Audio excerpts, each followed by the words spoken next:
Okay, let us continue with the measures of spread. Before that, let's have a quick recap. We discussed about mean, median,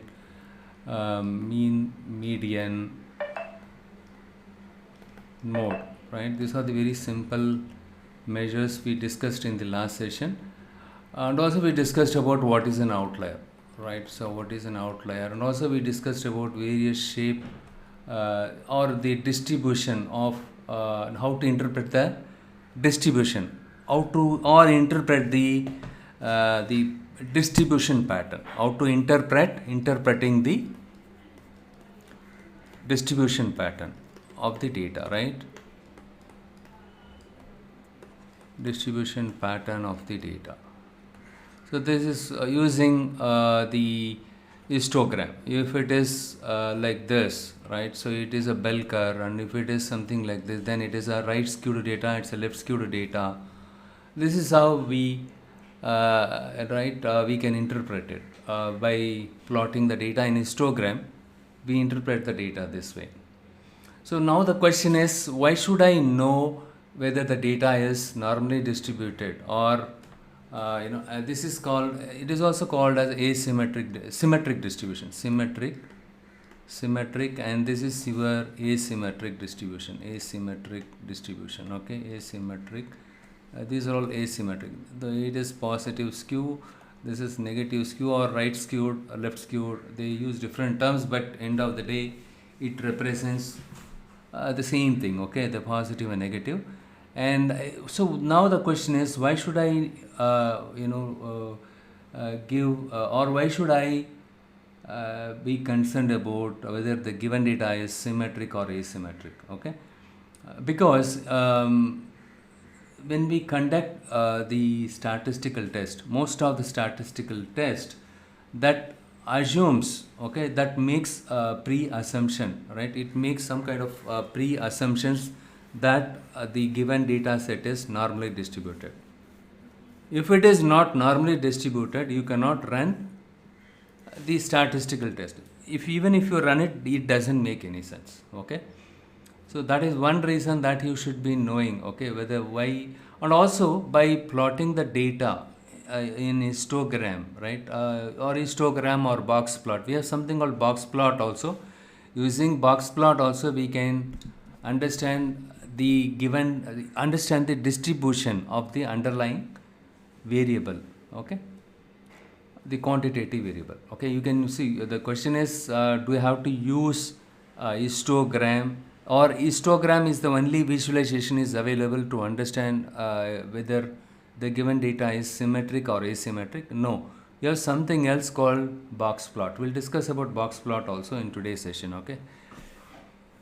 So okay, so these are the shape measures. You understood what is bimodal distribution, uniform distribution also we discussed, right? So this is your normal distribution and this is your asymmetric distribution, plus we discussed about uniform distribution, bimodal distribution also. Fine. Today what we are going to do is we will look at something else called measures of spread, measures of spread or dispersion, okay. Spread, it is also called as dispersion.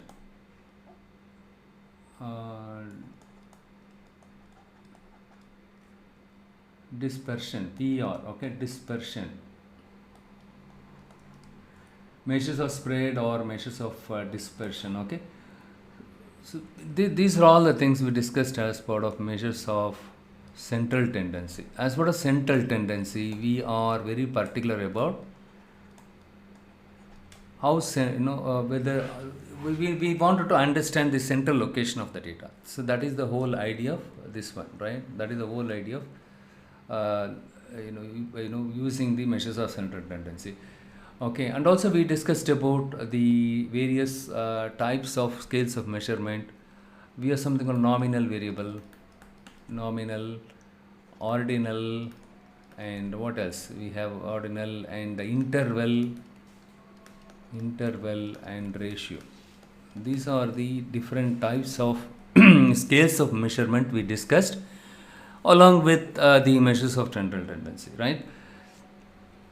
Today we will learn what is measures of spread and what is measures of dispersion. See, with the help of central tendency, measures of central tendency, we'll get to know, how central the data is, right?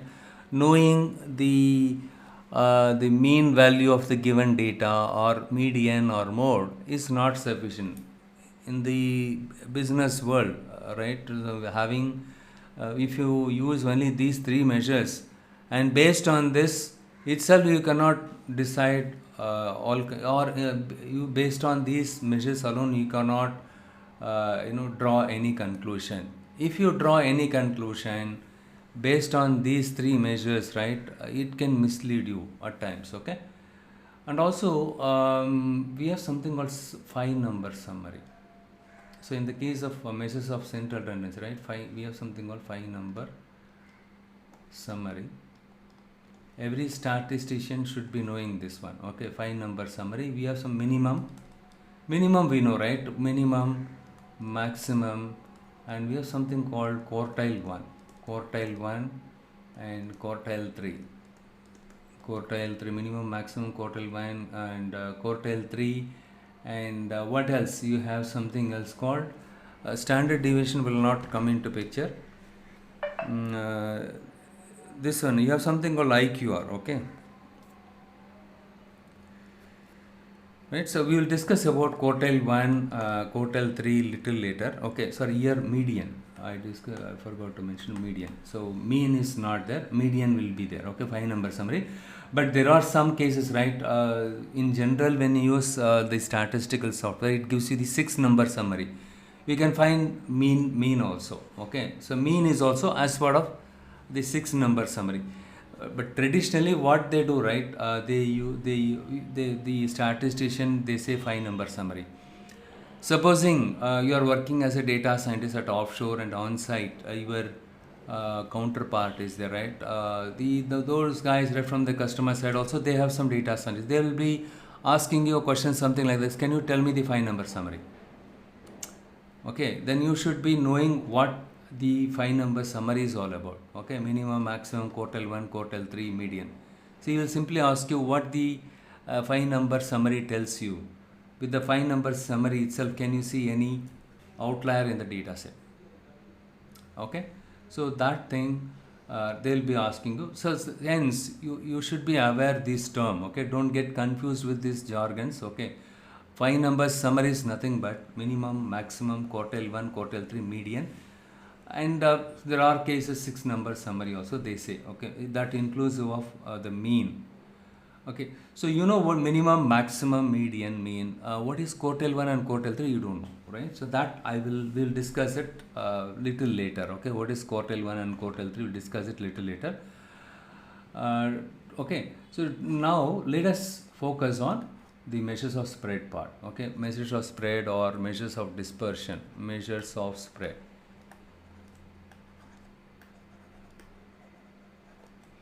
What is measures of spread or dispersion? How spread out my data is.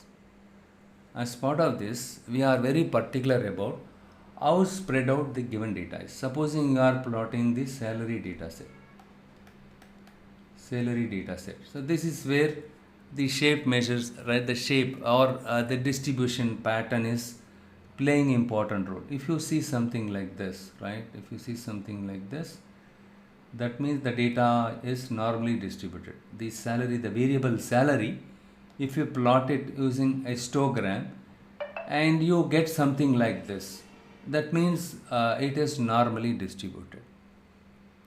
Okay, supposing you are plotting the salary of your employees in your company, okay, and you get something like this.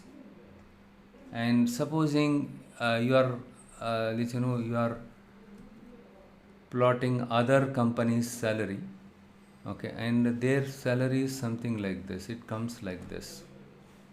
Okay, sorry. It comes like this.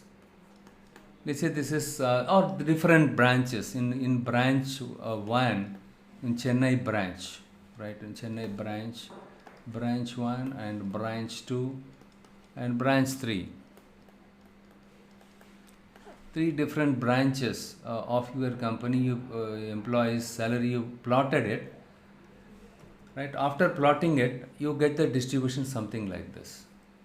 Now you tell me, all these three branches salaries are normally distributed or not?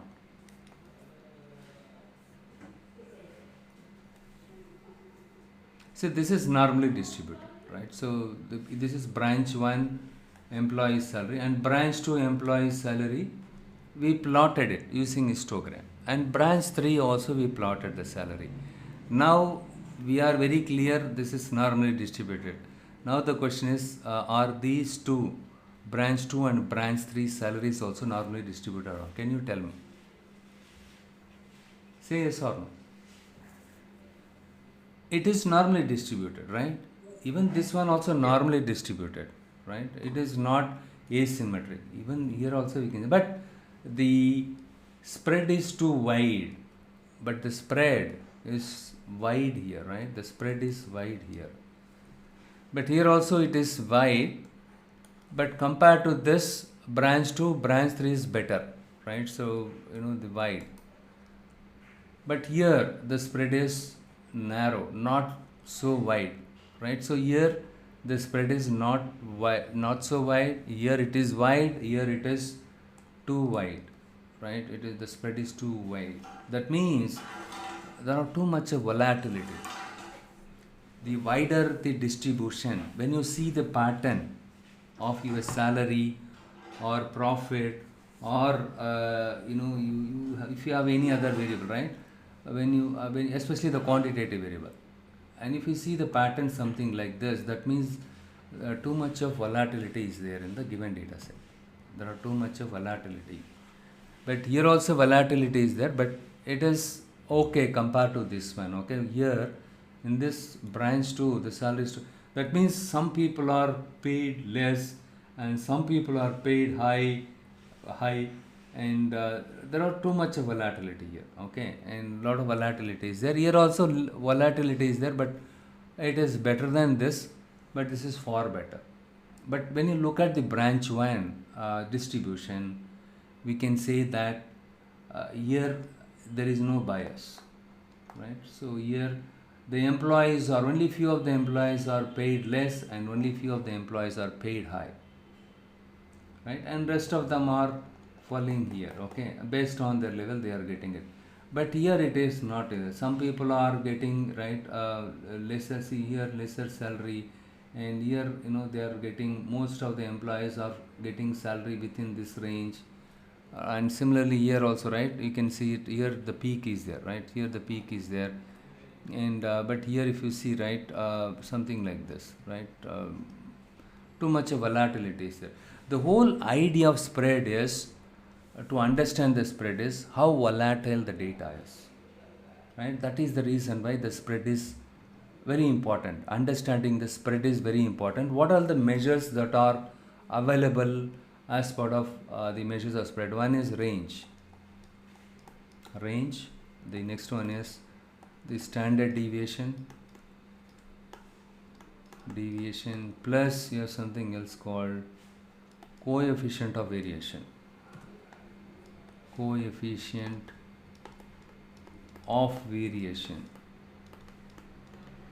Okay, coefficient of variation.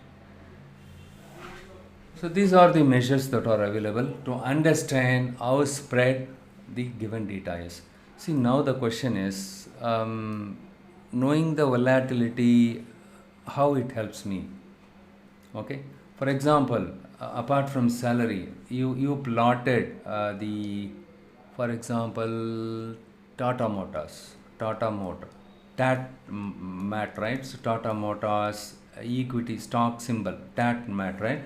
So Tata Motors, if you plot their intraday trading, right? If you see something like this, that means too much of volatility is happened, right? Too much of volatility is happened here. Too much of volatility is happened here. It is normal. Okay, it went up. So when you see this one, how volatile that the prices of the equity and stock, both of them same time, right?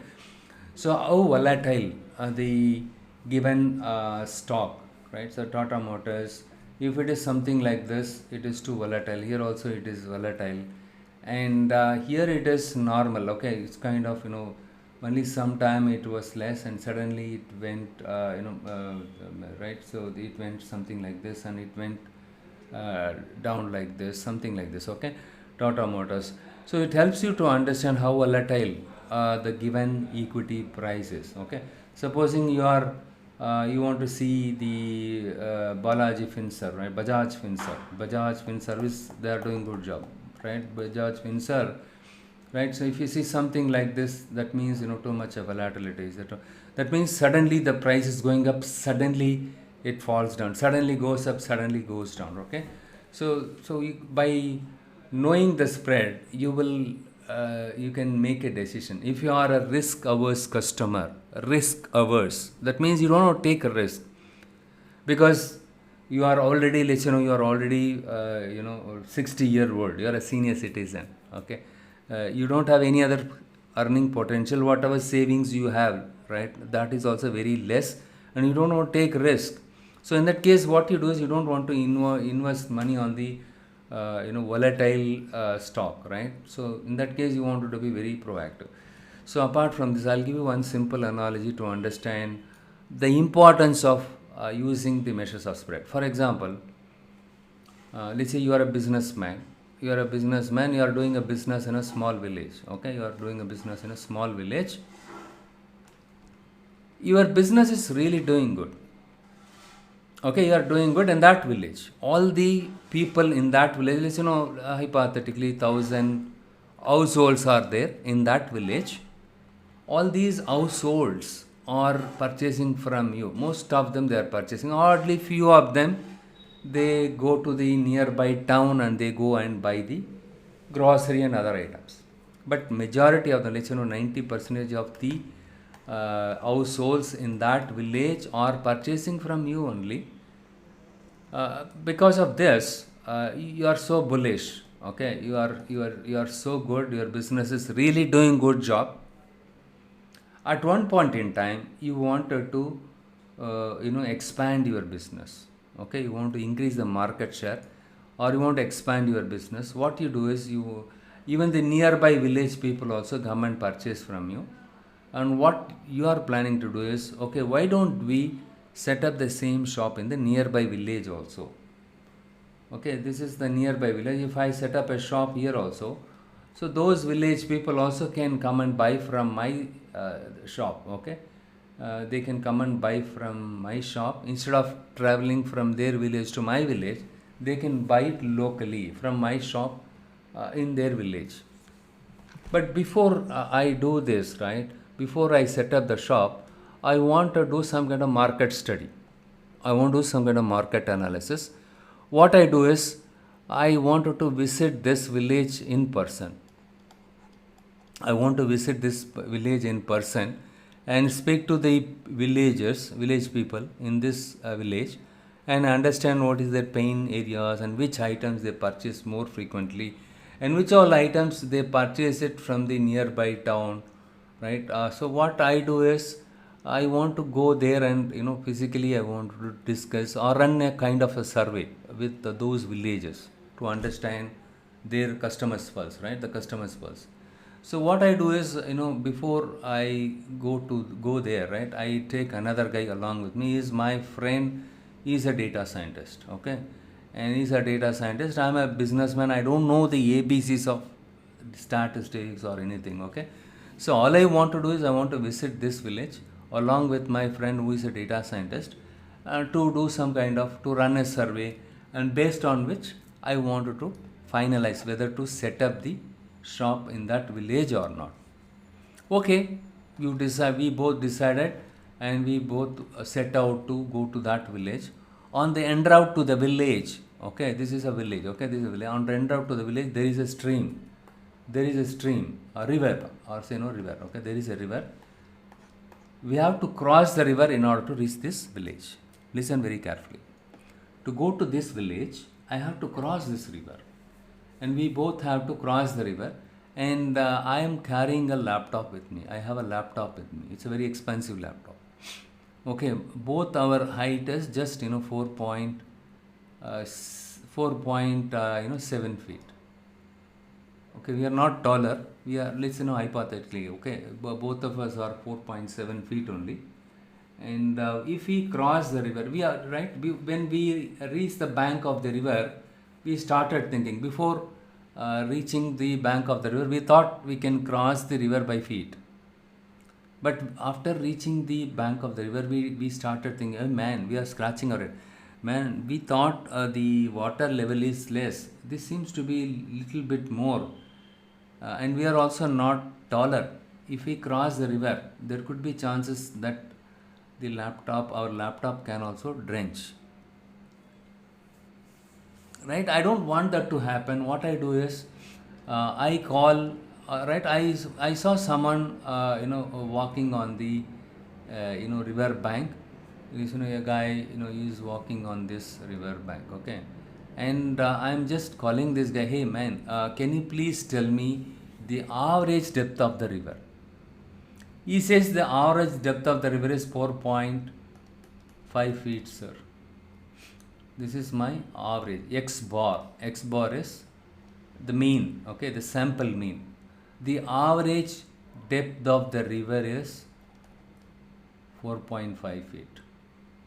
So what I did, okay, so average depth is just 4.5 feet only, then we don't need a boat. Better we will cross the river by feet.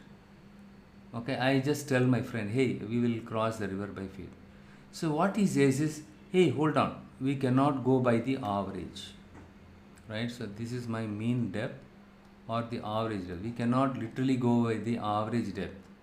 What I do is, I ask this guy, okay, so let's say he's a data scientist. This guy, okay, one second, why it is signing?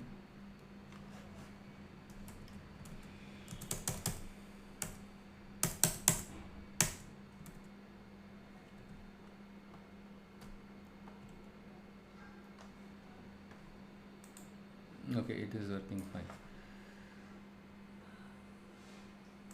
Suddenly the system hangs.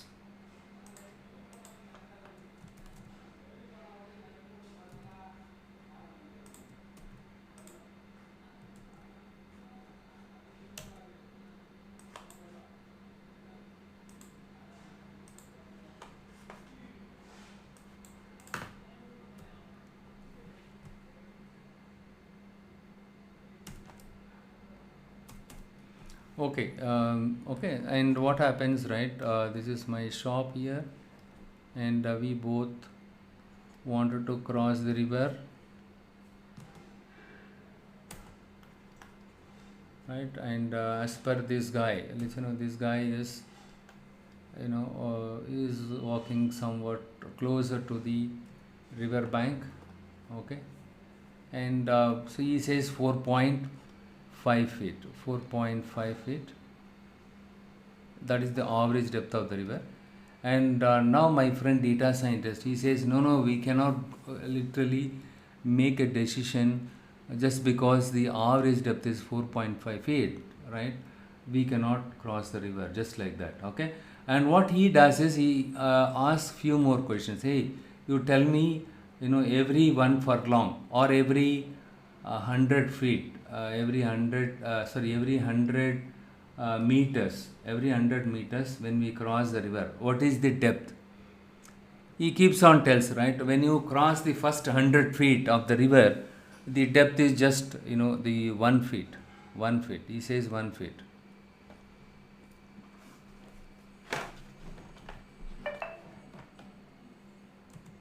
Okay, I just, as a data scientist, in his brain, right, he notes down every 100 feet.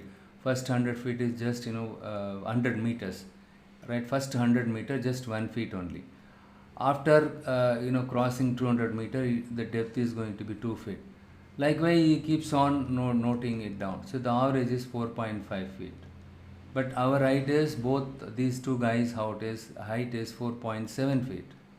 Still they can cross the river by keeping or lifting the laptop on top of their head. They can still cross the river.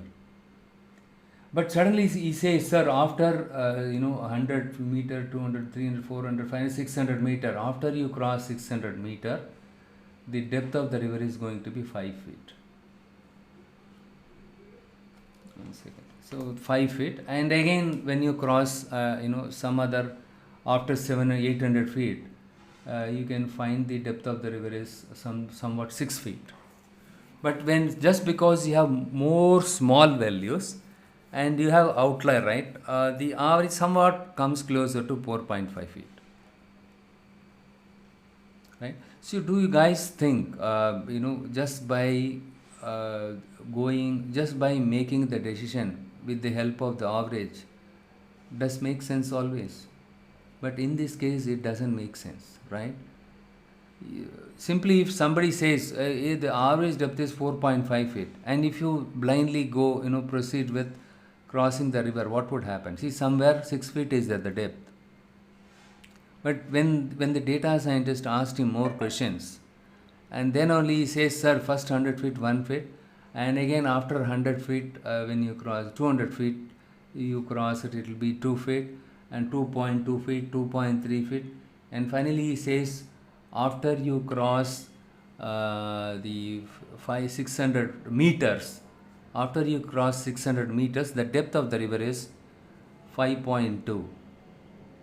Then you realize, man, I'm not supposed to cross the river just by the average depth. You understood, right? So as a data scientist, what he says, he got all the detail, and finally he plots everything in his mind. Okay, a 4.5 feet, here 5 feet, and here it is 6 feet, and at one point in place, right, on a specific place, it is 6 feet. Definitely you and the laptop will get drenched. Okay, assuming that you both do not know swimming, okay, and you have to cross the river by walk, okay, and in that case what will happen is, when you reach this place in the river, you will get drenched, right? Here also you will get drenched. So now what happens, now when you plot this in your brain, right, so what you understand is too much of volatility. Somewhere it is 1, 2, very little, and suddenly it goes high. But the average is 4.5 feet. So we cannot literally go by the average. Okay. So we need to understand the variations or the spread or dispersion of the data, and then only we can decide whether we can cross the river by feet or not. Similarly, in the case of business, right, you cannot literally go by the average. It will mislead you. That is where the various measures of spread related, the measures are available, like range, as I told, right, range. What is range? If you subtract the minimum value from the maximum, that is called your range. Okay, right? See, in the case of range, you need to use this formula to compute the range. Okay, the range also helpful in terms of identifying the spread of the data. Let's take simple data set. Okay, supposing I have something like 5 and 8, 9, 11, 14, 22. So what is the outlier here? 22 is an outlier, right? 5 is also somewhat closer, or let's say, I'm going to use 2, right? These two are outlier. Okay, let it be there. Okay, and I have another data set, something like 12 and 14 and 11 and 2 somewhere, and then 15 and 22. Okay, both the data set are more or less same, but it is not identical, right? It's not identical. So what is the range here and what is the range here? What is the formula for range? Maximum minus minimum, right? Maximum minus minimum. So 22 minus 2. Here also 22 minus 2. Maximum is 22, minimum is 2.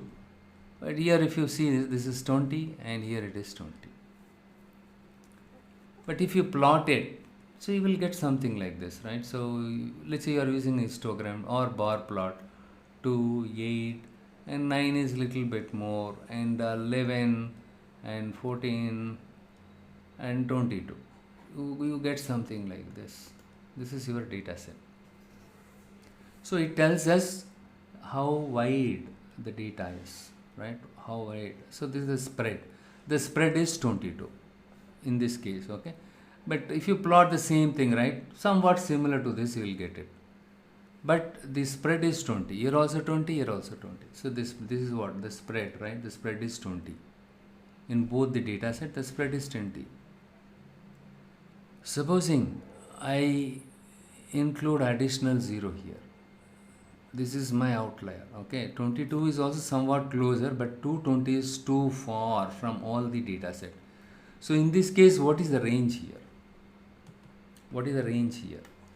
Maximum is 220. And what is the minimum here? 2, right? 220 minus 2 is 218. So this is what? 218. This is what the range. See, if I have 22, the spread is just 20. See, the spread is 20 and it is something like this. Or let us put something like this. Let's 2. This is 2 here. And let's say this is 11, 12, 14, 11, 12, 14, and let's say 15. Okay, and this is your 22. Okay, even in this case, when you plot it, no, you will get something like this. But when you use 220, what will happen is this one will become very taller, right? Taller. But rest of the data, if you see here, apart from this outlier, it is all there. There is no impact to the distribution, right? It remains as it is. But just because one outlier, it appears that your spread is too wide. What is spread now? 218. It says 218, but here the spread is what is this? Here the spread is 18, right? Sorry, 20. 22 minus 2 is 20. So the number, if somebody tells you, hey, what is the range of the data set? If they say 20, so you can think immediately, hey, 20 is very less, it is good. And somebody says, no, it is 218, you will tend to think it is too wide. Though it is not, the spread is not too wide, it makes you to think, this number makes you to think it is too wide. See, everything remains same. Here 2 and 11 and 12, 14, 15, that's all. Just because one big number you have here, it makes you to think the spread is too wide, right? So this is what? The spread is too wide. The 218 is misleading you. So what we conclude here is, range is sensitive to outlier. Though, see, when you look at it, in reality, the spread is not too wide, isn't it? Spread is not too wide, but it makes you to think, just because of the formula, this number, it tells you, hey, it is too wide. Look here, it is too wide. The spread is too wide. If you don't have this one outlier, it helps you to think, it makes you to think it's not so wide compared to this, right? It is very big one, the spread. So range is not much helpful in the case of the presence of outlier in a data set, right? So range cannot be used if you have an outlier to measure in your data set, right? To measure the dispersion or the spread of the data. That is one drawback. If you don't have outlier in a data set, you can go ahead with the range. The another drawback with the range is, it is not telling you the bounding, which values are bounded between which one. It is not telling you that one. Okay, you will see what is that, which value bounded between which one. What is that? So I will explain you with standard deviation, so that you will be able to understand the boundary area. Okay, So how it is helpful in terms of understanding which values are falling above or below certain values. Okay, so to address this issue, we have something else called standard deviation. Standard deviation is another measure that is helpful in terms of understanding how spread out, right, how much deviation is there in the given data set. Okay, so range also you can use it, but if you don't have an outlier you can use it. If you have an outlier you cannot use range, it will mislead you. Now let us try to understand what is standard deviation. How standard deviation is helpful to measure the deviation or the spread or dispersion of the data.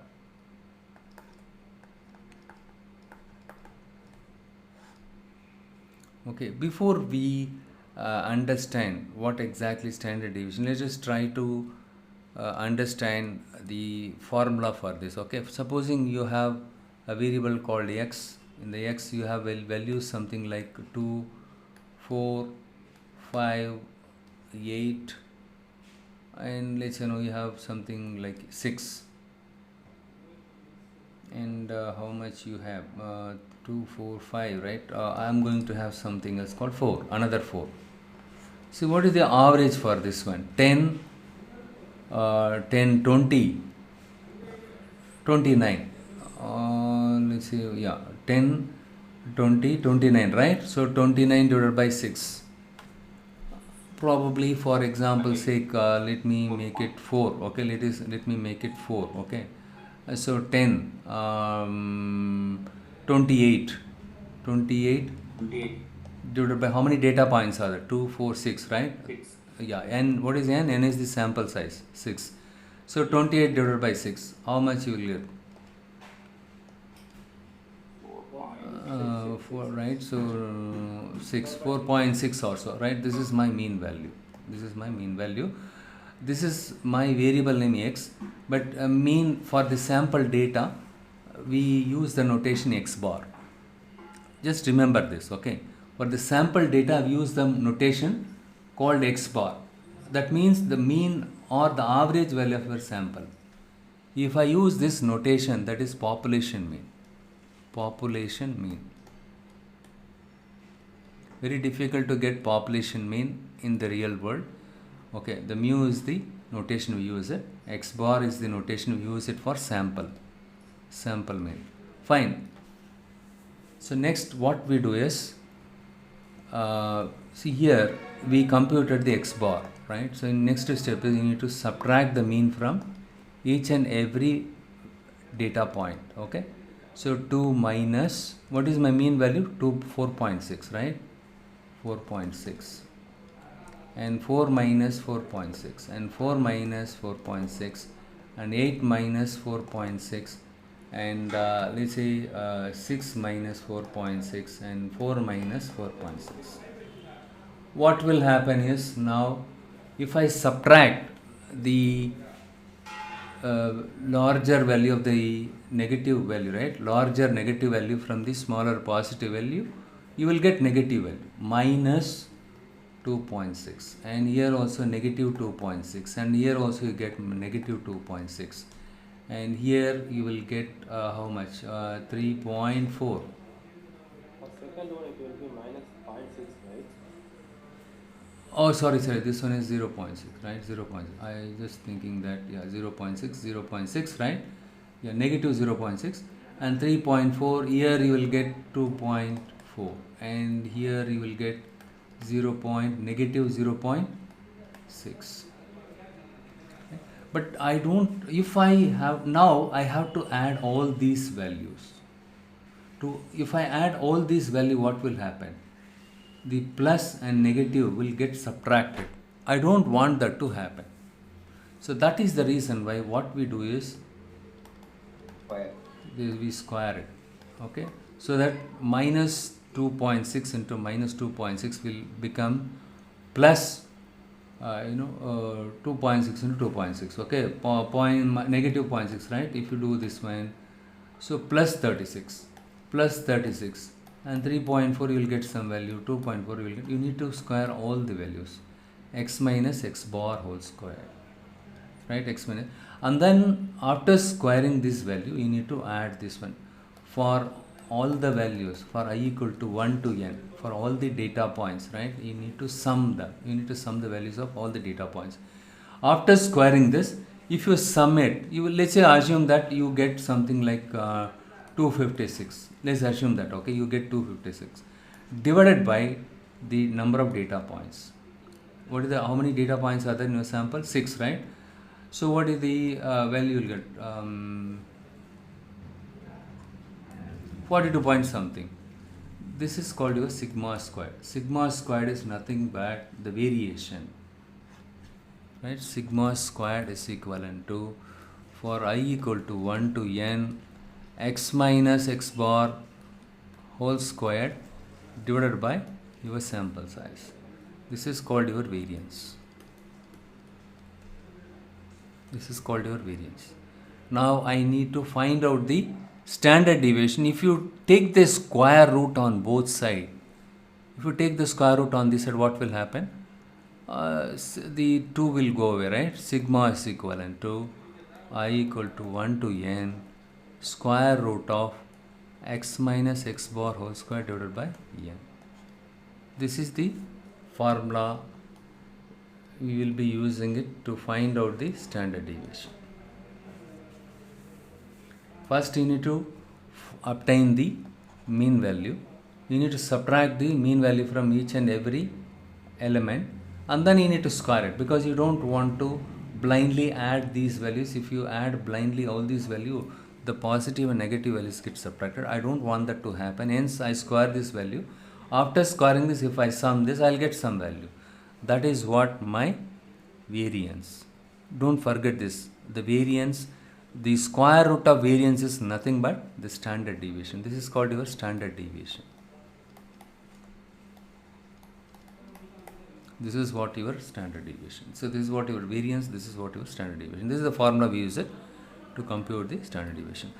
Fine, everything is fine. Now the question is, what am I going to do with this formula? If somebody says the standard deviation is 2.26, this is my standard deviation, and someone says, right, 2.86 is the standard deviation.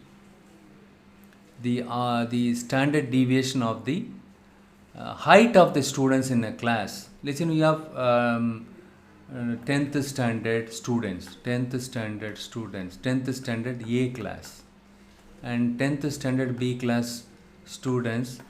You want to measure the height, right? So 10th standard section, it's in A section and B section. 10th standard A section, the standard deviation of the height of the student is 2.26, and the 10th standard B section, the standard deviation of the height of the student is 2.86. So how do I understand how it is helpful, right? Let's say the average height is let's say or 86 point or 96.22. This is the average height. Okay, sorry, this in centimeters something like that. Okay, again here also, right, 98.22. okay, the average height of the 10th standard B section student, average height of the 10th standard A section student. The average is differing and standard deviation also differing. Just hold your thought here, okay? Okay, so next I'll jump into another example to understand the standard deviation, the advantage of using standard deviation. Okay, to understand the advantage of the standard deviation, I'll give you another example. Supposing let's say you are an e-commerce business. Let's say you recently launched your app and website. It is an e-commerce website, and when you started the business 1 year back, you were not getting much order, and gradually people started ordering it from your website. 1 year back, what happened? You in your company 20 staffs were there. 20 staffs were there 1 year back. in your company, in your e-commerce company. Okay, so what happened, you are getting very less number of orders from the customer because your site was not so popular. But still you are getting little bit orders, per month. You used to get 20 or 30 or 40 orders per month, or 50 orders on an average. With the help of your 20 staffs, you are able to deliver those 50 orders. Let's say you are operating only in Chennai. Okay, you have 20 staffs in your office. Per month you get 50 orders only per month. Still you should be able to deliver to these 50 customers. 50 orders you can execute with the help of 20 staffs. This is 1 year back. Okay, now what happened? Your business picked up. Okay, now you are getting, listen, you are getting 1,000 orders. Per month you are getting 1,000 orders. Okay, and with the 20 staffs, do you think you can deliver the orders to your customers, the 1,000 customers? Can you execute the 1,000 orders with the help of 20 staffs in a month time? But again, the SLA is 3 days. You committed to your customer saying that, right? Or whatever the items that you order it in my website, it will be delivered it on or before 3 days. On or before 3 days. SLA, right? Service level agreement. 3 days. So do you think this is what you displayed it on your ad? So before, on or before 3 days, whatever the items that you order it with us, it will be delivered.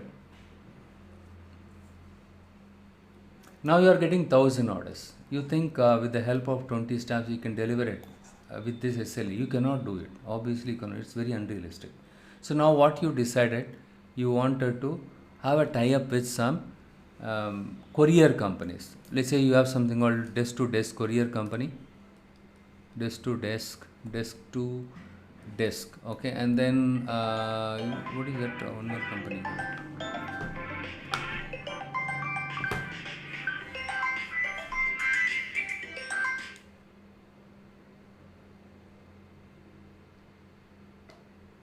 Yeah, so you can join. I'll share the video here. You can take a look at it. Fine. There is a confusion with the link. There is another catch-up session this upcoming Thursday. I'll send you the link. Okay. Fine. Okay.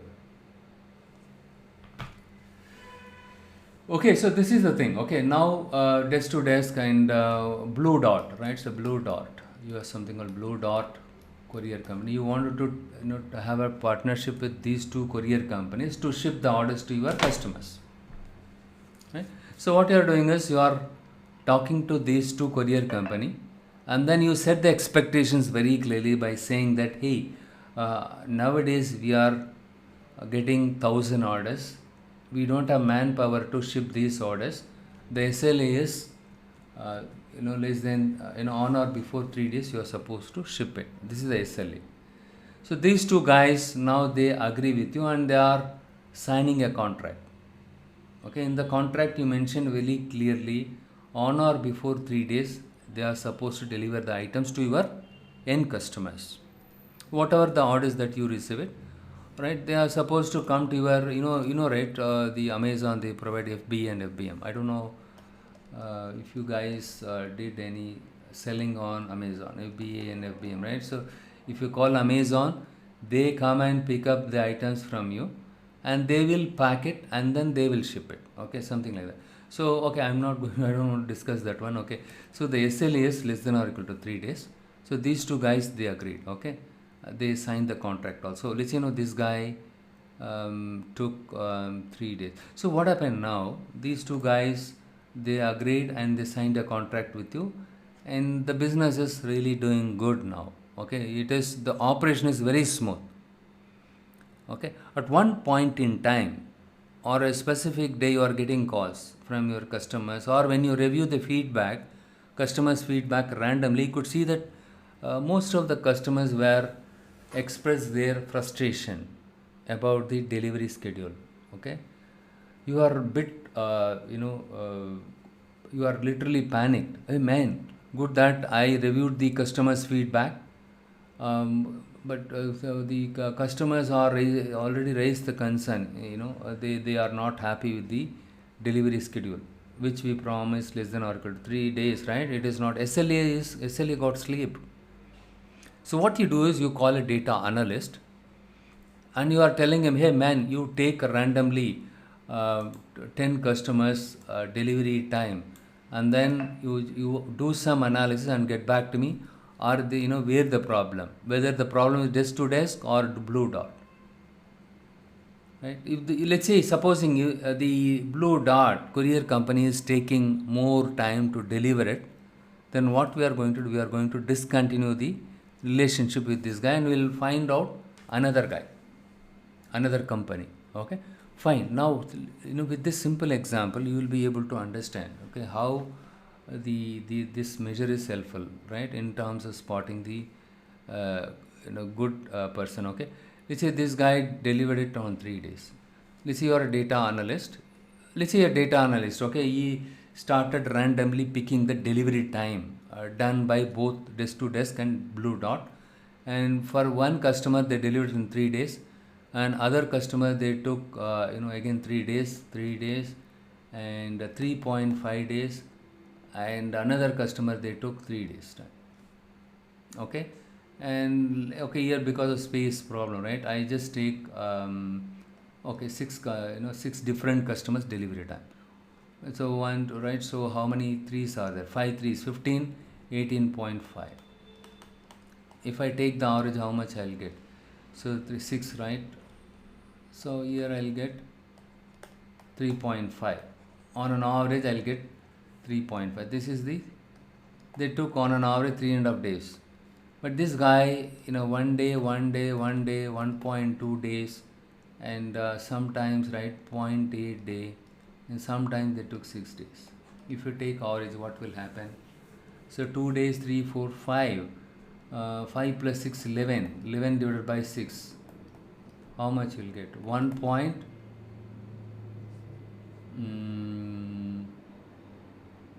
Yeah, so 5, right? 50. Let's say 8, right? 1.8 something. 1.8. When I look at the average, right, this guy is far better. On an average, he delivered 1.8. Though there is an outlier here, he delivered 1.8, the average time. By taking a glimpse of this data, anybody can tempted to say this guy is really doing good job. And even the average delivery time is 1.8, whereas here the average delivery 3.5. Maybe something wrong with the desk to desk. But if you take the standard deviation, what will happen? If you take the standard deviation of these values, right? Let me use I think, yeah, I have RStudio. So I will send you a note after this session also, right? Which all softwares that you need to install it. It's all open source. You don't have to pay any money. Okay. Or let me open this one here. Simple Excel. Okay, way to confusion. Let's not have any confusion. Let's use simple one. System is hanging.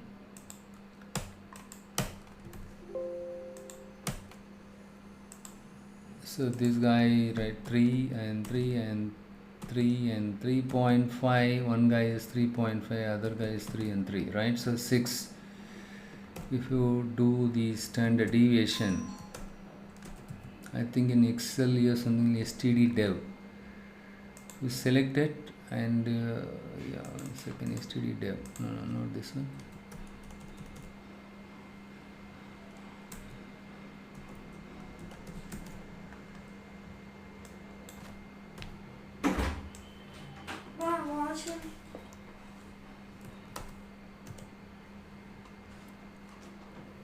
Ask him to, hey Akshaya, ask him to switch off the motor.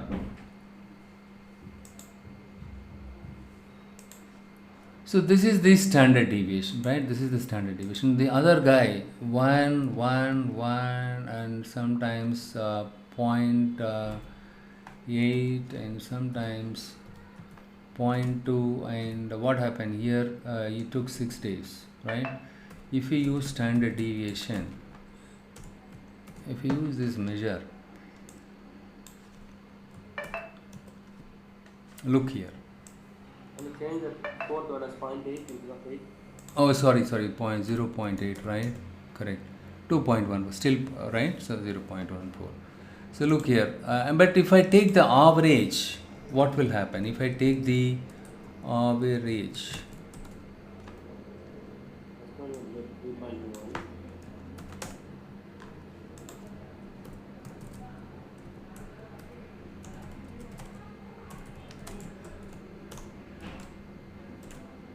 if you use average, what will happen? You tend to think this guy is far better. It is misleading. Look here. It makes you to think this guy is wrong, right? This guy is not good. But still, the average 3.08 only, right? So what you will tend to think is, right? Both these guys are delivering it on time as per the SLA. They are delivering on average. They take just this guy is 3, but still it is well within the limit. This guy is far better than this guy, but actually he is not delivering it on time. If you put more data here, right? So let's say in this first sheet, if you when you see more, let's say you have more data here. Second sheet, when you go in the second sheet, in the next page, if you scroll down, you tend to find more 6, 6, 8, 8 and all is there. Just because more this one and more few outliers, right? You will get lesser average. But only when you take the this one, only when you take the standard deviation, it helps you to understand very clearly who is who is not delivering it on time. So where the volatility is, right? Where the volatility is. So it tells you very clearly too much of volatility is there here. One second, standard deviation. Here also standard deviation is 2.14, right? This is 0.2. Note it down. This is 0.2. This is 2.14. But the average, yeah. I have a question over here actually. So like how to decide like which parameter, which tool that we need to take it up. For example, when to take a range, when to take a standard deviation, like that you are using some of the parameters, right, to make the populations like make a decision on the sample data, right? So when to use what, how we need to identify it. So that's what you need to watch very carefully. I already told you when you are supposed to use range. I explained a while back, right? When you are not supposed to use range. If you have an outlier in your data set, listen. If you have an outlier in your data set, don't use range. Simple. Yeah. Yes. There is no parameter, okay? Simple thing, okay? If you have an outlier in your data set, don't use range. Okay. Range will mislead you, right? As I told you, though your data, majority of your data are the spread of majority of data is very closer, right? Just because one data has more value, right? Higher value in it, the range will mislead you by giving bigger value, okay? Something like as I showed, right? 3 and 283 something, right? So you will tend to think with that. See, let's say what is the range? Somebody is asking what is the range. The range is 2, but if you say the range is 20, that means too much of volatility is there, right? But actually majority of data are very closer and only one few outliers are there, right? So here also the same thing. See, look here, see, the majority of data are very close, right? But I have an outlier. Even standard deviation also sensitive to outlier. But the advantage of standard deviation is, right? The advantage of standard deviation is, I'll just go back here and I'll show you.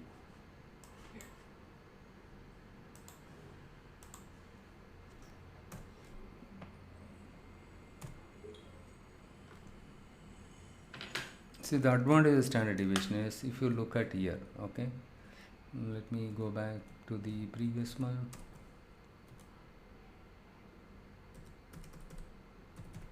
Okay, that has gone. You can plot it something like this. The average is 3.08, right? The other one we are getting 3.08. But here, let's say the 3 is here. Okay, the 3 is here. The 3 is here. Okay, 3 and 3.08. So if you see the spread, right? Majority of the time they delivered in 3, 3, 3, 3, right? 3, 3, 3, 3, right? And only one time they delivered it somewhat 3.5. So 3.5 is here. Right? But if you see the spread, right? If you see the spread is only, the less, right? The spread is less here. But that one, when you look at the other one, right? What is the average? The average was how much we are getting it? 1 point. Sorry. Let me just. So so the average 1.6 is right. The average is 1.66. The average is 1.6. But here, most of the time they won, and let's sometimes, right? They spend 0.2 and 0.8 and 1.6, and some days they deliver. Look here, the spread. The spread is too wide. Okay, so now you might be asking, okay, even in the case of range, I can see the same thing, right? Yes, but here the advantage of standard deviation is this one, right? It is what is my R? 1.6, right? 6 minus 1.6, approximately 4 point how much? 4.4, right? 4.4. Yeah. So 4.4 standard deviation above the mean. So one standard deviation below the mean, right? So 1.6 or 1.6 standard deviation below the mean, and 4.4 above the standard deviation. Right? Very simple. Don't get confused. Don't think too much. Okay? Just go by literally what I say. Okay? Right? So the range is even in the case of range, right? Just because you have one outlier, it all you see in the case of range, you are asking me, hey Satya, what is the sale last week and previous week sale? And you are not asking me, instead of asking sale, right? Last week and prior week sale, you are asking, can you tell me the range for the last week and prior to last week? If the range for the last week is 20 and the range for prior to last week is 200, you might tend to think, oh, the spread is too high. That means a lot of volatility is there. But majority of the data were closer. Just because one outlier, it makes me to think it is. And also the range is not much helpful. Like here, right? The where the values are, which boundary it is, right? Bounded between which range, which value is bounded between which range. Here, the value 1 is lesser, falling below the average one, right? So this one, right? The value 1 is 0.6 standard deviation below the mean. This one is 4.4 standard deviation above the mean, right? So this is how you can tell when you use standard deviation. Okay, I'll give you one.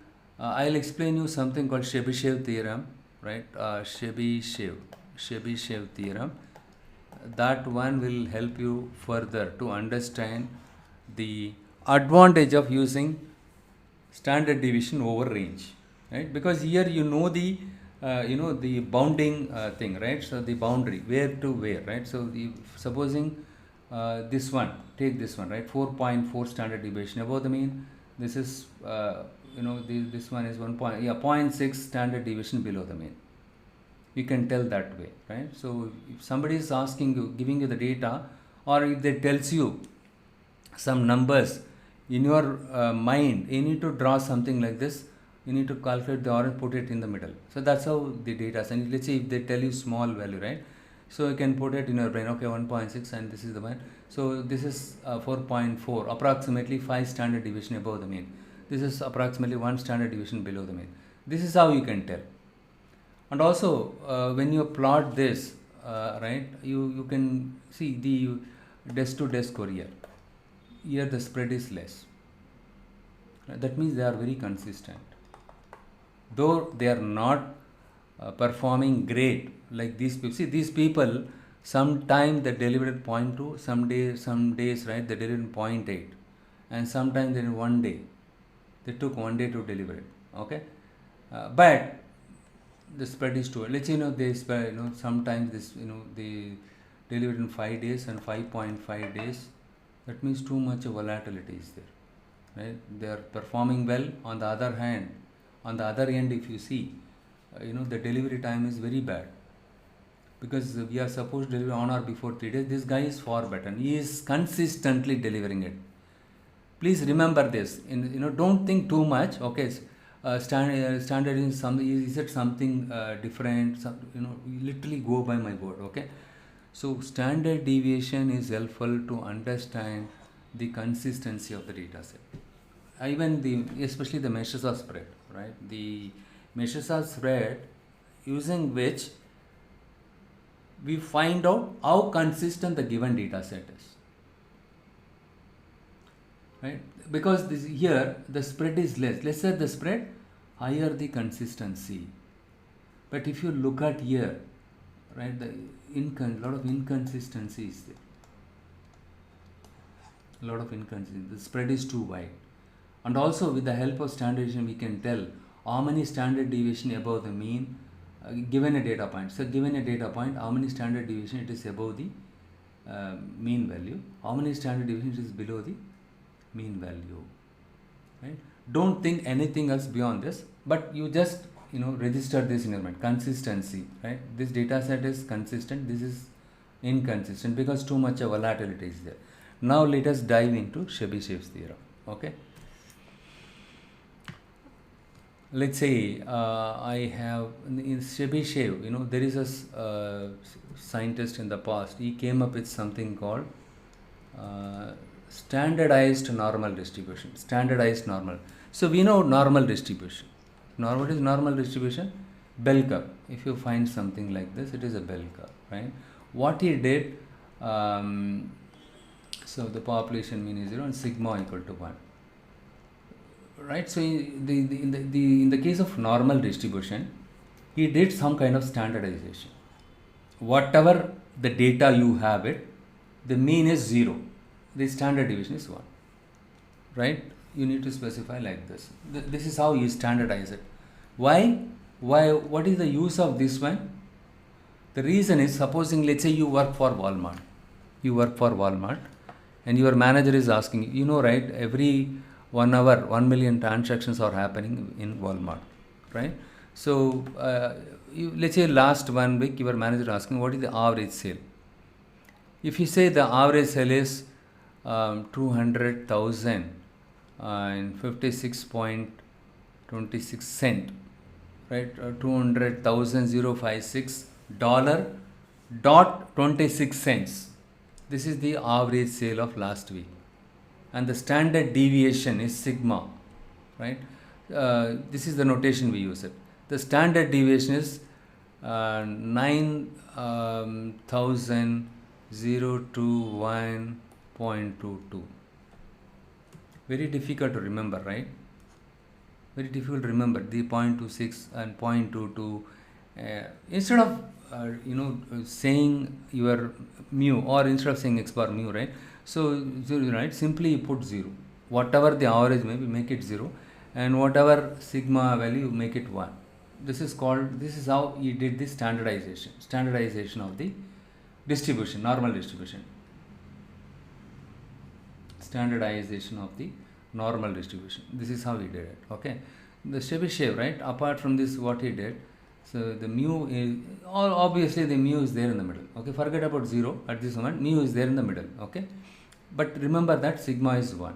Okay, so mu plus 1 sigma. If you speak to the 6 sigma guys in your company, they can explain you this one very clearly. Okay, even they are familiar with this one.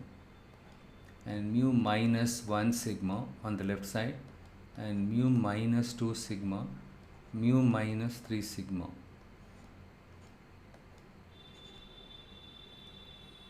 Okay, this is the mu minus 3 sigma, mu minus 3 sigma. What he did, right, in the case of bell curve, so, okay, and let's say, this is the one. this area, right? Just remember this one, 64, 95, 99. But I don't know the exact, I don't remember the exact decimal value. But 64, 95, 99, if you remember it, that is more than 7. The plus or minus 1 standard deviation covers 64% of the area in the curve, in the normal curve, okay? And the 90 for the plus or minus 2 standard deviation. See, this is my 1 standard deviation, plus 1 standard deviation, minus 1 standard deviation, okay? Plus or minus 1 standard. Usually what we do is this is minus 1 standard deviation plus 1. The reason why I put mu, right? So since it is negative, you need to subtract this one from the mean, okay? That's the reason I put it. Usually it will be like this: 1 sigma, 2 sigma, 3 sigma. And this is minus 2 sigma, minus 3 sigma, minus 1 sigma, minus 2 sigma, minus 3 sigma on the left side, okay? On the right side, 1 sigma, 2 sigma, 3. So that's why they say, 6 sigma, right? So it will be like 1 sigma, 2 sigma, 3 sigma. On the left side, minus 1, minus 2, minus 3 sigma. So, but on the right side, you need to add the 1 sigma with the mu. Mu plus 1 sigma, mu plus 2 sigma, mu plus 3 sigma. Don't think too much beyond this, okay? Literally go by whatever I say now, okay? Okay. So this one covers 60%, 64% of the area of the bell curve. Okay. The plus or minus 1 standard deviation which covers 64% of the area, and plus or minus 2 standard deviation that covers so this one, this area, okay, this area, plus or minus 2 standard deviation including this one, okay? Don't think this is different. So plus or minus 2 standard deviation covers 95% of the area. So this is the area, okay? This is the area, covers 95% of the area, okay? And plus or minus 3 standard. So this is where the bell curve, right? So let me do one thing.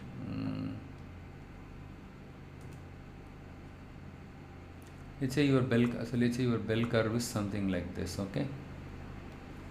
Forget about this one, okay? It is somewhat touching here, okay? So even you forget this one, and it is touching somewhere here, okay? This is what your bell curve, and the plus or minus 3 sigma covers how much area? 99% of the area. Listen very carefully, it is very simple one. So the entire thing, right, plus or minus 3 standard deviation covers 99% of your bell curve. And this yellow colored one, the yellow colored one is nothing but plus or minus 2 standard deviation covers 95% of the area, and plus or minus 1 standard deviation covers 64% of the area. Now I will give you one example to understand the application of this Chebyshev's theorem. So this is how he came up with this idea, okay? The plus or in the bell curve, in the normal bell curve, the plus or minus 1 standard deviation covers 64% of the area, and plus or minus 2 standard deviation covers 95% of the area, and plus or minus 3 standard deviation covers 19%. Now the question is, okay, theory is fine, but how it is helpful? The business scenario, how can I apply this Chebyshev's theorem? Listen very carefully. I'll give you one example, okay? If you don't listen, then you need to watch at least 7 to 10 YouTube videos, and you need to go through many blogs. Still you will get confused, right? So 1 week of your time, self-learning time, I'm going to reduce in a matter of 1 minute with this example, okay? Let's say you are a project manager. You are handling 20 people in your batch, okay? You have 20 people in your batch, including you, okay? 20 people are there in your project team, including you. You are the project manager. So there is a medical camp is happening in your office. There is a medical camp. Even in companies, they run a medical camp, right? So what you do is, it's a free health checkup thing. And let's person A, person B, person C, D, E, F, so, right? This person's, let's the doctor, they measure all the 20 people's heart rate, blood pressure, so on and so forth. The doctor measured this guy's heart rate. This guy's heart rate is 77. Heart rate vary from person to person. There is no doubt, right? So this person's heart rate is 82 and this person's heart rate is 84, 90, and this person is heart rate is 69. This guy's heart rate is, let's 100. But if you take the average, right, of the 20 developers, let's 20 developers heart rate, the average heart rate is 70, or is mu. I'm going to use mu here, okay, 70. And you can take standard deviation, isn't it? You can, by subtracting this value from each and every employee, and if you square that one, x minus x bar whole squared, right? You remember that formula, right? So you can find out the standard deviation also, which is nothing but sigma. The average of the 20 employees heart rate is 70. The standard deviation is, let's say 10. Okay, 10. So now you have the value for the average, and you have the value for the standard deviation also, right? So the 70 is here. Let's say the 70 is here. This is the average heart rate. And here mu plus 1 sigma, right? 1 sigma is, what is that? 1 into 10 is 10, right? So mu is what? 70 plus 1 into sigma is 10. So how much? 80. Here 90. Here 100. Superb, right? 70 plus 30, 100. 70 plus 20 is 90. And now you tell me on the left side. 70 minus 1 into 10, right? So how much? You get 60. 60. 60, 50. Very good. 40. 60, 50, 40, right? On the left side. On the right side, isn't. Now, the plus or minus 1 standard deviation covers how much percentage of area in the bell curve? 64%. 64%, right? So now, what message you take it up with your stakeholder? Let's say I am the vice president. I don't know ABCs of Chebyshev's theorem, all the thing, okay? And what message you can communicate? You are telling me, hey Satya, in my project team, with plus or minus 1 standard deviation, 64% of my employees' heart rate is falling between 60 to 80. You understood? Right? So 64% of my team members' heart rate ranges between 60 to say 80 with standard deviation plus or minus 1 standard deviation, with plus or minus 1 standard deviation. Similarly, 95% of my employees' heart rate ranges between 50 to 90 with standard with plus or minus 2 standard deviation. And also you are telling me with plus or minus 3 standard deviation, 99% of my employees' heart rate ranges between 40 to 100. See, you can tell about your, and let's say this is your sample. Let's say your sample, right? With the sample itself, you can generalize your population, right? So you can tell very clearly 99% of my employees' heart rate ranges between 40 to 100. Sorry, it's not like a generalization. Yeah, with this you can tell, right? So how much percentage of employees' heart rate ranges between which range, you can tell. Another application is, right? Another example is, supposing you are the quality inspector in a manufacturing unit. Let's say you are manufacturing, your company manufacturing, manufactures screws and nuts and bolts, right? Nuts and this is called your bolts, right? They are manufacturing bolts and nuts, right? So they are different lots. They are, let's you ordered. Okay, let's say you are a subcontractor. Let's say, Ashok Leyland, right? How many of you know Ashok Leyland? Ashok Leyland they are manufacturing lorries, right? Ashok Leyland, and they manufacture lorries. but they don't manufacture all the spare parts that are required to manufacture a lorry, right? The screws and nuts, they don't manufacture it. Instead, what they do, they outsource this one to a subcontractor. They say Bala, right? He's a subcontractor. The Ashok Leyland tells Bala, hey Bala, I need 50,000 nuts and bolts, or the screw like this, right? I want you to manufacture 50,000, but I don't have the manpower and machine to manufacture screws. I know you very well, Bala, right? With a gesture of goodwill, I request you to produce 50,000 screws and deliver it to me in 3 days' time. Or let's say he says 2 days' time. 2 days' time. Okay. So what you say, Bala, what you say is, okay, good. I have manpower, I have machines, I will do it.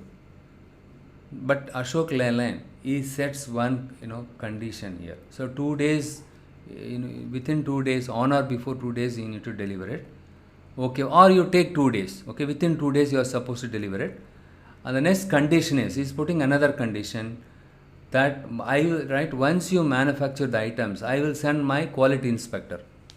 He'll come with vernier caliper, all the thing. He will measure it, the diameter, and the shape, everything. He will check, and the quality of the raw material which he used it, right? And he will randomly pick up the screws out of the 50,000 which you manufacture it. He will randomly pick up, and then and then he will and then if he finds the let's say the diameter of the screw, right? The diameter of the screw is not falling within the specific range, we are going to reject the entire lot. He is going to randomly pick up, listen, he is going to randomly pick up 100 screws. He is going to randomly pick up 100 screws out of the 50,000 screws which you manufacture it. And out of this, if the 100 screws, and let's if the screws are diameter is not falling within 2.2 to 2 centimeters, something like that, okay, 2 mm, 2.2 mm to 3 mm. All these screws diameter is supposed to be, see, there will be some variation, right? We can 2.9 mm to 3 mm. There will be 0.1 m variation can be there. If it is there, I am fine with it. If the variation is too much, we are going to reject it. So he is going to hardly pick up 100 screws, and if it is not falling within this range, I am going to reject the entire lot.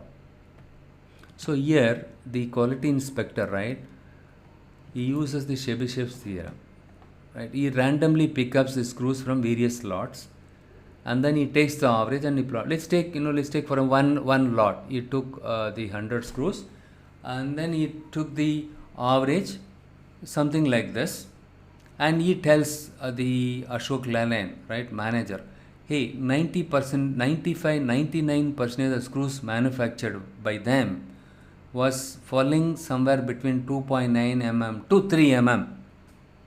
That means majority of the screws were the size, the diameter of the majority of the screws manufactured by Bala is somewhat close. It is so much closer to my expectation. I am going to approve it. So he is not taking all the 50 because he doesn't have time to measure the 50,000 screws. Do you think in 2 days, even if you put 5 quality inspector, he can measure it with vernier caliper and all? Vernier caliper, right? He used it during school time, the physics lab. It's not possible. It is highly impractical. So rather what he does is he takes 5 people, right? They take 100 screws and they plot it, and then they say, hey, 99% of the screws, the diameter of the screws are falling between 2.9 mm to 3 mm, right? So then what he will say, very good, majority of them are good here. A 95%, right? If he says 95% of the screws are falling somewhere between 2.8 to 3, especially when you increase the standard deviation, right? So it will be something like this. But here, what will happen? It is near accurate, but here probably 2.89 mm to 3.9 mm or 2.9 mm. Okay, so 99% of the screws manufactured was falling in this range. And if it is 99%, right, for 99% itself falling within this range, then it is good. It is meeting my expectations. Right? Those screws manufactured by Bala are fit enough. Majority of the screws were. There will be some kind of wastage. Everywhere wastage will be there. Right? So there will be some kind of wastage, but the wastage is very less in this case. But if you say something like 95% of the screws manufactured by him is falling somewhere between 2.6 to 3.8, right? It is not much helpful. But if, and also that itself tells you the quality of the screws manufactured is not up to the mark, right? On 64%, the screws manufactured by him is falling in so and so range. If it is well within the range, then it is fine. It's something like our blood sample, right? If your LDL is a cholesterol, bad cholesterol. LDL level is 0 to, what is it, 130, right? 130. If it is within this range, it is good. And if it is falling above this, what will happen? Then he requires further intervention. Let's if it is a person's cholesterol, LDL is 210, and he experienced a hot chest pain, right? Then there is a higher chances this guy might have developed some block in his heart. Then he has to undergo the angiogram. If it is well within the range, okay, maybe your chest pain is related to muscular pain or some acidity pain. It cannot be attributed to this one, right? So this is the limit, right? Reference range. They say reference range. 99% of the patients' reference range is falling in this range. That means they are healthy guys. Supposing you are giving quality food to the customers, those ate your food for the 2 months continuously, their LDL level is 99% of the customers, the LDL level is somewhere between. That means the quality of food served by is very good, right? In fact, it reversed their health problem, right? So in the case of medical, in the case of manufacturing unit, everywhere you can use this one. But with the help of standard deviation, you are able to find out, right, how many standard deviation above the mean, how many standard deviation below the mean, right? You are able to find out the range of values with the help of the mean.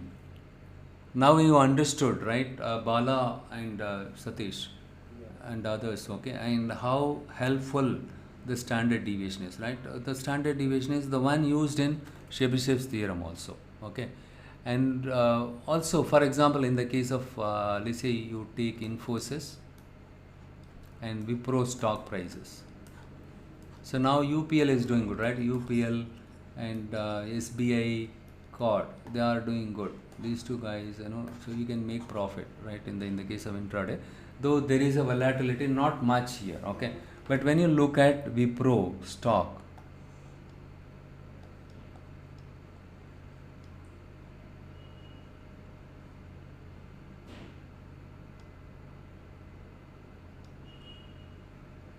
and Infosys, when you look at it, one second, it is hanging here.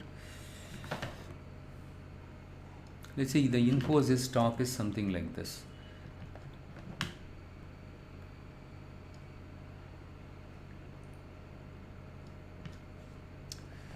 Sorry, here it is something like. Just give me a second. My system is hanging. Whenever I use my stylus pen, it is hanging.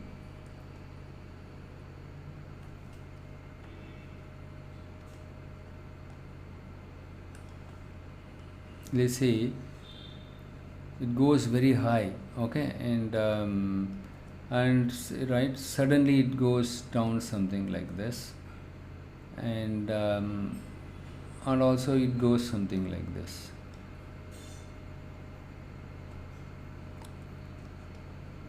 And something like this. Let's say you make an entry here. That means, okay, now the price is going up. Let's say you are doing the technical analysis in the intraday trading, and it is going up, right? And suddenly it goes up, right? Let's say you are making an entry. That means you are purchasing the stock here. Let's say you purchase the stock here at this cost. Let's say you have something called 400 rupees. Okay, actually it is 3000 and odd. Okay, just for example, I'm saying 400. Okay, 400, and at one point in time the price goes to 600. It is really good, right? But what happened? Suddenly it came down to 450, and here it came to 150. And look at this price. Let's say you make an entry here. Entry means you want to buy it on an intraday thing. Okay, and let's say here the price is 300 when you made the entry, and here it went up to 350 and 360, and it came down to 310. So here it is consistent. So you invested 300, right? You made an entry. At the time of your entry it was 300, and when you exited it is 300, just 10 rupees only profit. But when you look at the left side, what happened? When you made an entry, right, 400 rupees, but you have been waiting, okay, the prices will go up 600, and there will be some kind of valley here, suddenly it is falling down, but again it is still 450, and you will be still thinking it may go up. When you keep think, right, suddenly let's say you are outside of your laptop and mobile, you are not monitoring it, suddenly when you look at the chart, right, the price went down to 150. Here the risk is too high, right? It went to suddenly 600. Too much of volatility is there. The spread is too wide, right? Because too much of volatility. Suddenly goes high. So the higher risk, but higher reward is there. The risk is very high. Let's say you buy 1000 shares, you are gone. But when you sell it at this point in time, your 1000 shares, you are bullish, right? But if you don't monitor it consistently, right, what will happen? Suddenly it comes. Or if you think mistakenly, it can go down and again it pick up. Instead of picking up, it goes down. What will happen? You are gone. See, using standard deviation, even in the case of a stock market, right, the stock market consultant, right, they use standard deviation to check the volatility of the stock prices and all. Okay, so in the case of stock market, in the case of manufacturing unit, and anywhere, right, they use, even in the case of insurance, they use standard deviation. Okay, standard deviation is the one widely used, though it is sensitive to outlier, it is widely used one. Okay, the standard deviation. But range is also sensitive to outlier, but you cannot tell within, right, how many standard deviation above the mean, how many standard deviation below the mean, you cannot tell, right? That is one drawback with this one. Supposing here, even if it is not 99%, right, 99% of screws manufactured by him is not falling within this referral range, it is okay, because Bala is known to me, has been doing the contract work for us since long time. But at least is that within 95% of the screws manufactured by him, is that falling within the referral range, right? See, the idea here is, see how helpful the mean is. With the mean, you are able to tell with plus or minus 2 standard deviation, right, the 95% of the screws manufactured by him is falling within the reference value. If you don't have mean, so how will you find out, right, which which range the values are falling? You cannot tell. That is a drawback with the range, right? In the case of range, we don't use any bounded values, right, like a mean and all. But the advantage of the standard deviation, we are taking each and every value. That is also another difference. In the case of range, we take only the maximum value and the minimum value. Whereas here we take into account of each and every data point. Look here 7782. So you need to subtract the mean value from each and every value, right? You are taking into account of each and every value, and then you square them, and then you add all the values, and then you divide that value by the number of data points in your data set, right? So standard deviation is much better measure than your range. Okay, fine. Let's go back to this example. Okay, see here 3.5. So let's go back to our the e-commerce thing. Okay, so this guy's average is 3.5, this guy's average is 1.8, but only after we took the standard deviation we came to know that the blue dot performance is not good, right? Their standard deviation is 2.16, whereas this guy's standard deviation is 0.2. This guy's standard deviation is 0.2. It is far better. Desk to desk is far better, right? 0.26. So 2.16 is bigger than 0.26. So the higher the standard deviation, higher the volatility. That is the takeaway for you. But lesser the see here in this case, when you go by average, higher the average, that is where the problem. You cannot say, right? In this case, still 3.5 is closer to 3 days. It is not too much of volatile. But when you take the standard deviation, you get to know that the variation is too high, 2.16. Higher the standard deviation, higher the volatility. Right? So using standard deviation, we can compare the data set like this. That is also one of the advantages of using standard deviation. Now you understood, right? So see, we discussed only two measures. One is range, other one is standard deviation. Even with range, we can compare the data set. But with the range, we are not taking into account of each and every data points. We simply go by the maximum and the minimum value. We subtract the minimum from the maximum. If I have an outlier in the data set and if I use range, it misleads me to think, or it is similar to your standard deviation, one aspect, because higher the standard deviation, higher the volatility, higher the range value, that means higher the volatility. Fine. Range also sensitive to outlier, standard deviation also sensitive to outlier. But one advantage is the standard deviation, you can, with the help of the mean, right, you can find out how many number of standard deviation above the mean, how many standard deviation below the mean, you can find out. That is the difference. And also using Chebyshev's theorem, right, you can, this is one of the, I explained you with some applications. In the case of manufacturing, another thing, right, how you can interpret it, right, with plus or minus 64% of your population, right, what is the thing, right, you can find out the variation. 64% of the people's variation and 95% of the people's variation, heart rate, and 99% of people's heart rate ranges between which range, you can tell, right? That is all the advantage of standard deviation.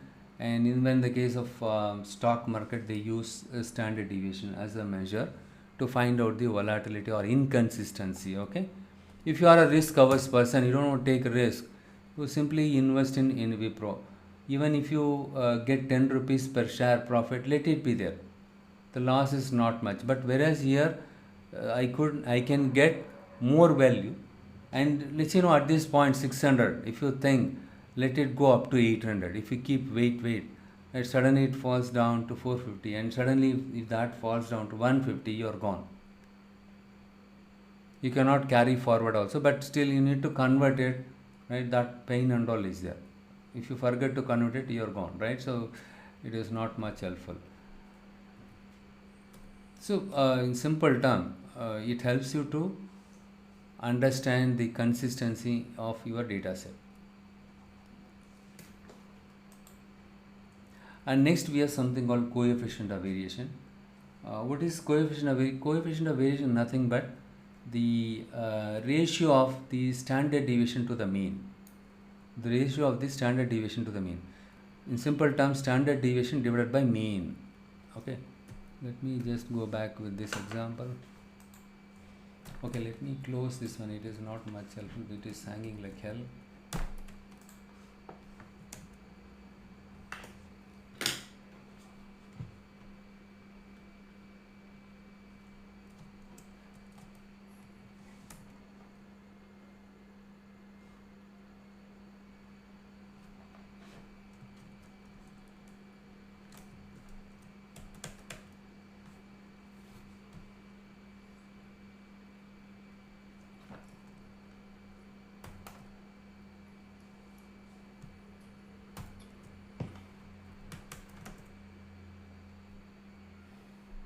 So many things are running in my laptop. That is also another reason. In the some daemons are running. The Docker and Kubernetes. These are all the deployment related tools. It is the daemons are running because I used to give demo to people. No, so on the deployment part also. That is also the reason why it is hanging. One second. Let me close this guy. Okay, I did this. Okay, fine. So now we will play around with this one itself.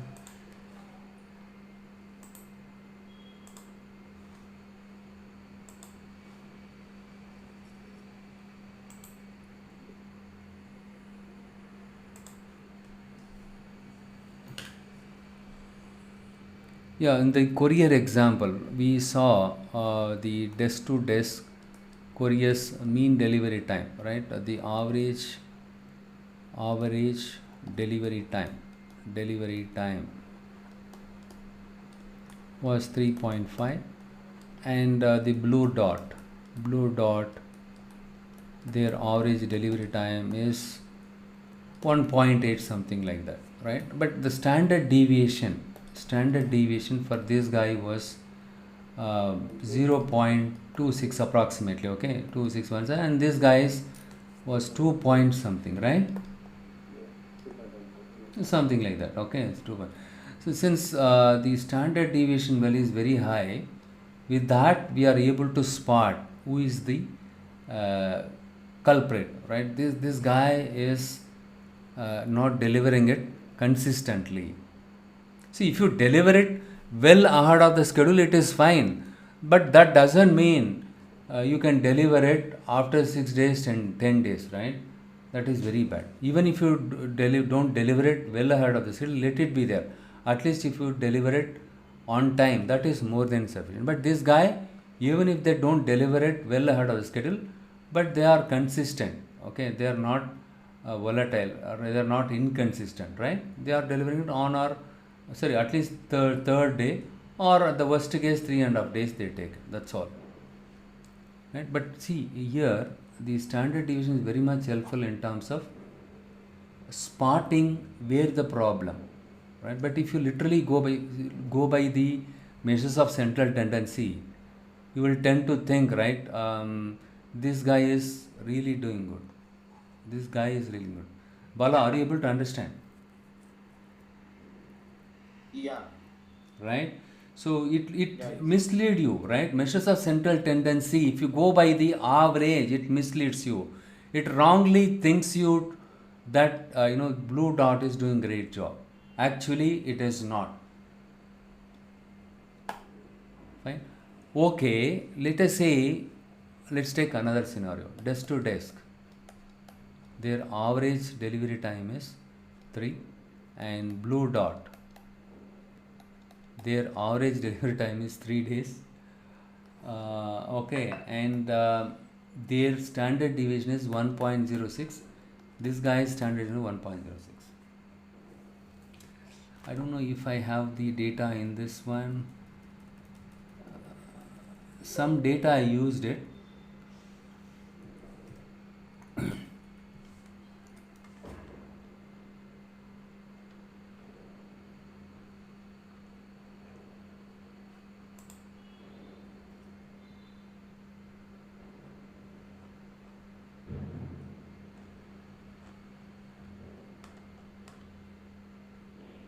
It is not there here. Somehow I missed it.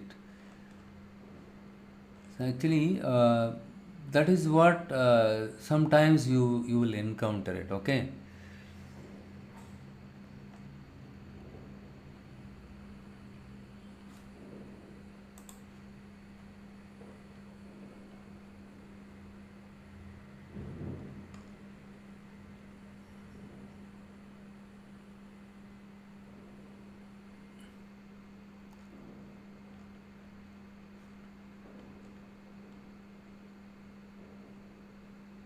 This is the one, right?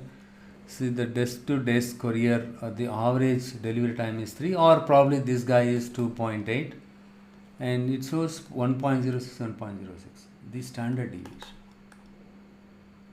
Right? So, as I told you, you cannot literally go by the average. Take that analogy, river crossing. You cannot literally go by the average, right?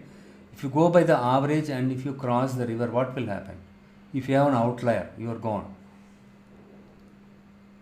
Right? Hence, average is not the only measure you can use it. In addition, you need to use the standard deviation, right? Standard deviation also misleading in this case.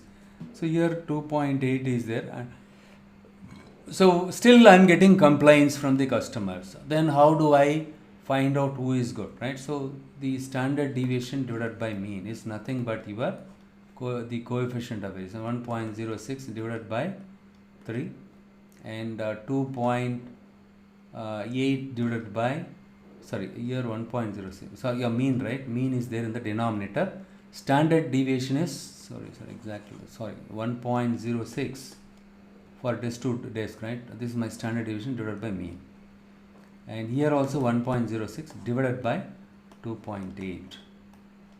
Right? So now you tell me what is it. For example, supposing you have 6 and you have something like 5 divided by 2.5, right? So something like that, right? So here, here also 6, here also 6, here also 6. The standard deviation 6, and here you will get 2, and here how much value you will get? 2.5. The average is 2.5.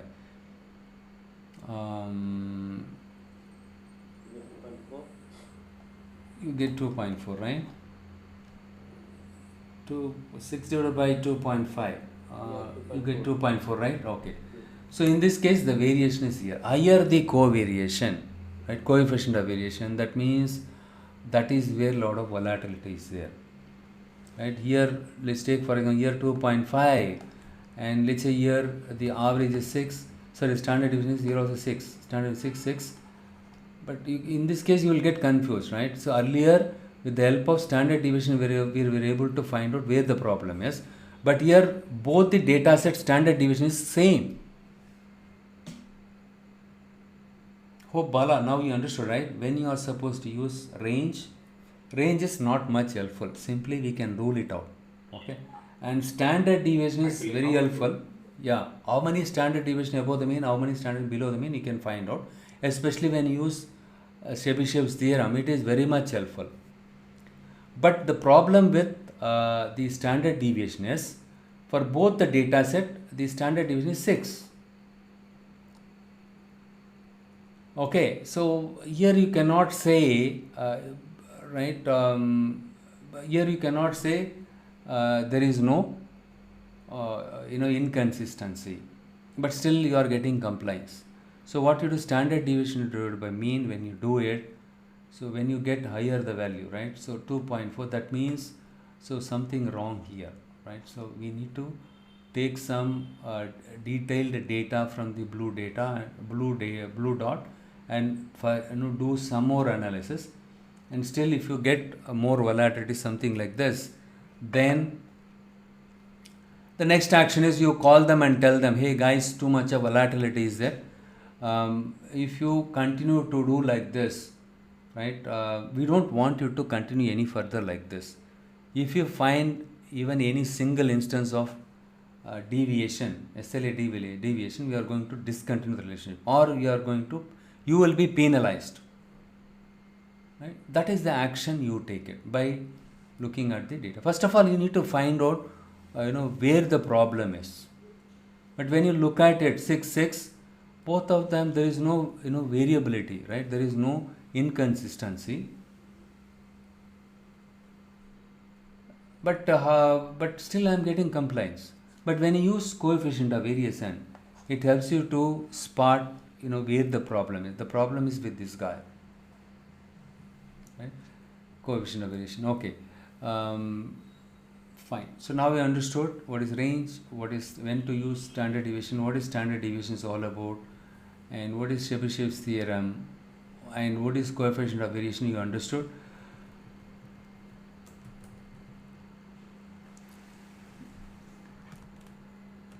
Okay, it's already 8 p.m. Okay, what we will do is, we will carry forward the percentiles in the next weekend. Also, I will discuss about how to find out the outlier with formula. Okay, we have a formula to find out the outlier. Okay, so this is the formula we will be using it. Lower quartile minus 1.5 into upper quartile minus lower quartile. So lower quartile plus 1.5 on the right side. Okay, upper quartile minus lower quartile. The upper quartile minus lower quartile is called IQR. That and all we will discuss it in the next weekend. Okay, and percentile and box plot we will discuss it in the next weekend in detail. Okay. Any questions? What I would suggest you, right? You can watch my video once again. If you got deviated while I was teaching you, right? It happens sometime. So what you do is you can watch my video. If you are not able to understand the difference between these things, right? I'm sure you'll be able to understand. Okay, by watching my video one more time. Still, if you are not clear, you will let me know. In the next session, we will try to fix it, or you can ask me now itself.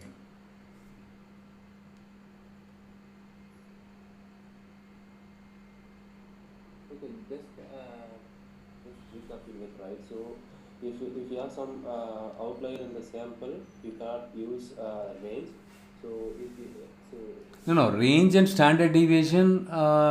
If you have outlier, you cannot use. Don't use range. That is what the advisable one. That doesn't mean standard deviation. Handles the outlier. Even standard deviation also sensitive to outlier. The difference between range and outlier, see the range and standard deviation is the range takes into account of only the maximum and minimum value, only two values, whereas standard deviation takes into account of each and every value. Okay, and the next thing is with range you cannot find out the bounded values. Like in the case of standard deviation, we use mean in the middle. How many standard deviation above the mean, how many standard below the mean, you can find out. For example, with plus or minus 1 standard deviation, right? What is the value are we getting? What is the range of values we are getting it? With plus or minus 2 standard deviation, what is the value that are we going to get? So between 40 to 50 to 80 heart rate is there with plus or minus 2 standard deviation, right? Likewise, you cannot tell with range, right? Because range is not falling between some mean or something like that, right? And in general, what we do is we use standard deviation only. Okay, standard deviation. Rarely we use coefficient of variation. In case both the data set, the mean, the standard deviation is also same, right? Mean is different, but standard deviation is same. Then still you can use coefficient of variation to find out where exactly the variation is there. Okay, that's all. Okay, not much. okay, thanks. Fine, yeah. Okay, we will circle back next weekend. Okay, take care. Bye.